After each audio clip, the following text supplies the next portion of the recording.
Pergunta 476. Não pode acontecer que a fascinação exercida pelo mau espírito seja de tal ordem que o subjugado não perceba? Sendo assim, poderá uma terceira pessoa fazer com que cesse a sujeição da outra? E, neste caso, qual deve ser a condição da terceira pessoa? Resposta: sendo ela um homem de bem, a sua vontade poderá ter eficácia, solicitando o concurso dos bons espíritos, porque quanto mais se é o homem de bem, tanto maior poder se terá sobre os espíritos imperfeitos, para afastá-los, e sobre os bons para os atrair. Todavia, nada poderá, se o que estiver subjugado não lhe prestar o seu concurso. Há pessoas a quem agrada uma dependência que lhes lisonjeia os gostos e os desejos. Qualquer, porém, que seja o caso, aquele que não tiver puro o coração, nenhuma influência exercerá. Os espíritos bons não lhes atende o chamado, e os maus não o temem. Então aqui é uma questão muito importante. Primeiro, preciso libertar uma pessoa da subjugação. Mas ela quer se libertar? Essa é uma reflexão que já fizemos com base em outras perguntas. Não, fulano de tal encontrou com o médium tal e se libertou do vício da droga. Peraí. Entre uma coisa e outra, tem um universo aqui no meio. Não é que não, fulano de tal tocou no médium e se livrou das drogas. Não. O vício das drogas é um vício físico e moral. Então, primeiro, aquela pessoa tinha o desejo de se livrar do vício moral, da sua imperfeição moral? Porque talvez até fluidicamente aquele médium pode dar uma irradiação de fluidos, de certa forma neutralizando os efeitos dos pensamentos e dos desejos sobre o uso da matéria, e neste caso do vício da droga. Mas se o espírito não desejar se libertar, pode encostar até em Jesus, que não vai se libertar. Por quê? Isso fere a lei de liberdade, isso fere a lei de justiça, isso fere a lei de igualdade. Não, a pessoa se liberta quando ela quer se libertar usando a própria vontade. E são essas vicissitudes da vida corporal que exercitam a nossa vontade. E só há progresso quando superamos as nossas limitações, dentre elas nossas vontades e nosso apego material. Então, primeiro tem que querer se libertar. Será que quer se libertar? Segundo, aí sim, pode pedir a ação de um bom espírito, como Erasto recomenda no caso da senhorita Jolie.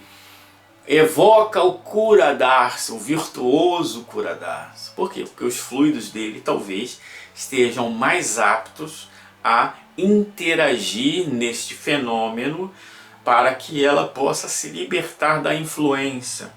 Vai se libertar da influência, mas se ela desejar e o chamar, não vai adiantar. Então essa é uma questão importante. Outra questão importante: se a pessoa não é uma pessoa boa, justa, primeiro que ela não consegue atrair os bons, e segundo que os espíritos maus não a respeitarão. Então o fenômeno não vai acontecer, vai continuar acontecendo.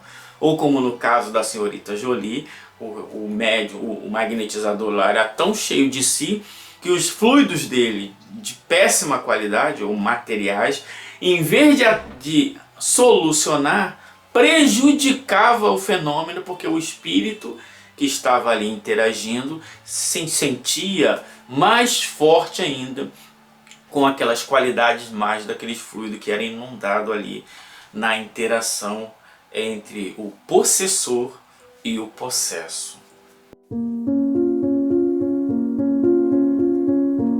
Comentando os comentários dos comentadores do além.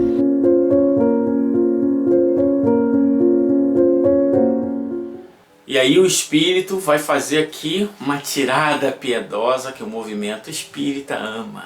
Aí ele diz ali, como é que a gente faz para se livrar da ação dos maus? Olha lá, o homem de bem a que nos referimos é aquele que se encontra moralizado pelo domínio do Evangelho do nosso Senhor Jesus Cristo.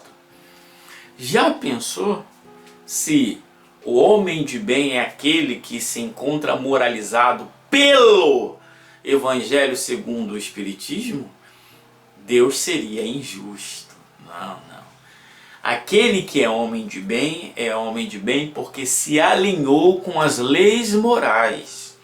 Leis morais essas, que muitas delas se encontram em forma de parábola, de conto, de histórias, no Evangelho segundo o Espiritismo. Então, no Evangelho da Bíblia.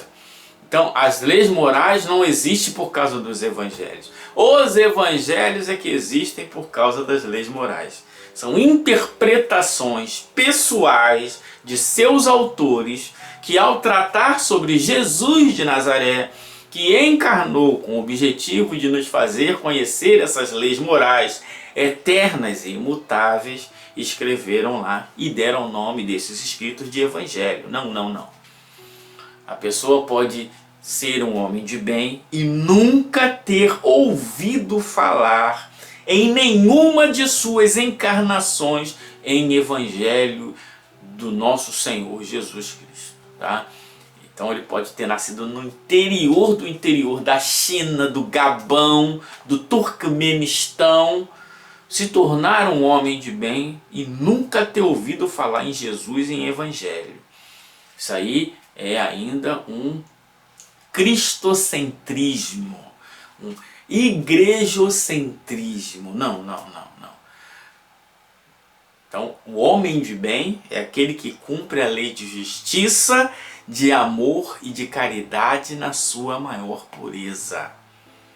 Esse é o homem de bem segundo o Espiritismo. Segundo a igreja, segundo as federativas, aí é, sei lá, é Evangelho, é Bíblia, é Chico Xavier, sei lá. Segundo a doutrina espírita, o homem de bem é o que cumpre a lei de justiça, de amor e de caridade na sua maior pureza. Com isso não estou dizendo que o evangelho da Bíblia é errado, é mal, nada disso. Estamos apenas trazendo a ordem às coisas, ok? Se alguém pergunta, o Neymar era um bom jogador? Eu vou dizer, é um bom jogador. Agora, o Neymar, quem era melhor, Neymar ou Pelé? Aí eu vou dizer, é o Pelé.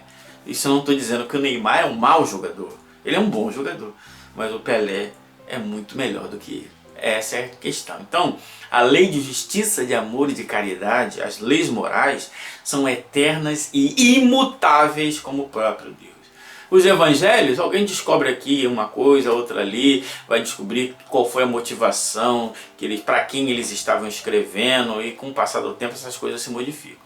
Agora, a lei moral que lá está, essa é eterna e imutável como o próprio Deus. Assim como podemos extrair a moral eterna e imutável no filme do Pica-Pau, Thundercat, do Rambo, podemos extrair. Isso não significa que tudo que lá está é a lei eterna e imutável de Deus. Continua ele. Pode ser pelas ideias estranhas que nossos pensamentos sejam mudados assim. Não devemos aceitar os enxertos fascinadores carregados de paixões inferiores. O raciocínio, neste caso, deve ser puro para a devida seleção de valores. Uma fala vazia que não tem contexto nenhum.